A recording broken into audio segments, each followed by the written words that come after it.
Čaute ľudia. Dneska sa pozrieme na kanál menom Loli Roblox, ktorý podľa údajov skemuje ľudí, čo asi nie je moc dobré.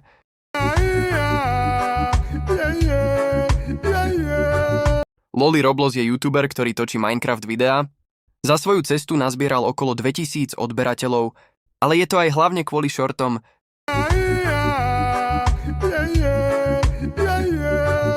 Jedného dňa sa na kanále It's Orange objavilo video, v ktorom hovorí, že Loli Roblox je scammer. Na prvý pohľad nič nevyzerá podozrivo až na to, že je to scammer. A scammer tým spôsobom, že ľuďom robia grafiku, za ktorú slúbuje, že zaplatí, ale peniaze nikdy neprídu. A tomuto scamu som podľahol bohužiaľ aj ja. Začal som sa s ním baviť prvýkrát v decembri, keď mi napísal, že či mu nebudem robiť grafiku. Ja som samozrejme súhlasil. A po nejakom čase mi všetci hovorili, že kamo, nerob mu grafiku, je to scammer. Mne sa to ale stále nepozdávalo, aj keď ma strašne veľakrát staral, že mi proste o polnoci napísal, že či mu nezmení jednu maličkosť na náhľadiaku. Takže bol taký strašný, že keď tomuto typkovi spravíš profilku, dám ti 20 €. A tedy som si už pomaly začal uvedomať, že je to niečo divné. A keď sa správa týkala peniazí, mi proste neodpisoval. Chcel som ešte niekoľko miniatúr a doteraz to extrémne ľutujem. Každý deň som mu pýtal, že kedy pošle peniaze, ale stále som sa nedočkal odpovede. A dokonca mi aj napísal, že som demelov furlan riešie prachy. A ešte taká vec, čo si mohol všimnúť, ten typek má proste úroveň gramatiky nenarodeného dieťaťa. O tom aj je jeho inteligencia.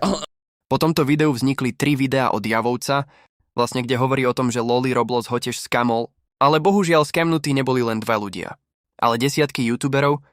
Aj mňa kedysi skemol, nie úplne skemol, ale robil som mu jednu miniatúru, za ktorú som mal od neho prislúbené, že mi za to zaplatí. No a vlastne potom po nejakej dobe, tak som mu samozrejme každý deň písal, som mu to pripomínal, nech mi vlastne pošle tie peniaze za tú jednu grafiku, teda za miniatúru. Mal som mu spraviť viac miniatúr, ale od tej doby mu už robili miniatúry a grafiku iní grafici, pretože evidentne si hľadá každú chvíľu iných grafikov, takže tým pádom mňa skemol. Našťastie som mu spravil iba jednu miniatúru, takže to neberiem ako takú pohromu, ale stále mi za ňu vlastne dlhuje peniaze, takže to ešte budem nejakým spôsobom riešiť. Tu ste mohli počuť úryvok z Javovcovho videa.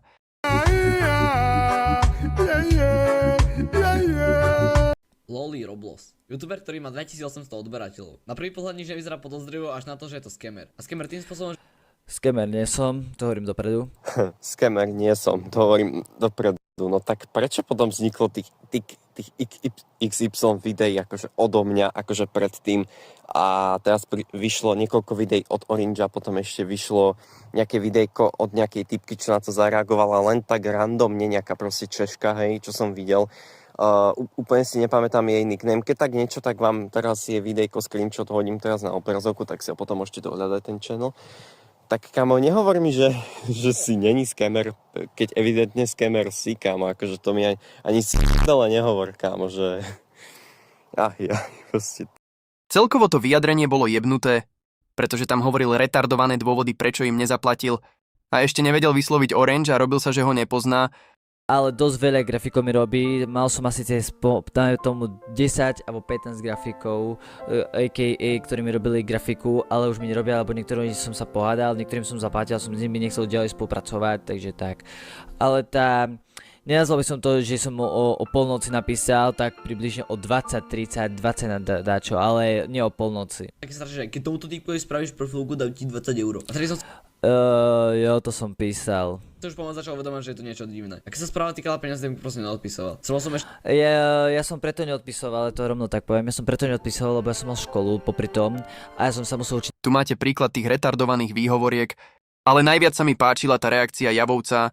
Kámo, toto mi ani sprla nehovor, že tam proste pričíš a príbeš tú smutnú hudbu. Je to extrémne neúprimné, kámo. Ako musíš byť, kámo, aký musíš byť sprvený pičus, že tam nebeš proste smutnú hudbu do pozadia, kámo. Aspoň keď už robíš niečo také, že vyjadrenie alebo úprimné video, tak tam nedávaj proste tú smutnú hudbu, ktorá ešte ti dobe tú samotnú atmosféru toho videa, kámo. Ty jak musíš byť normálne v tom tvojom braine. Toto mi ani nehovor z prdele, že toto si teraz, kámo, v tom videu zabal. Myslím, že týmto by sme mali zakončiť toto video.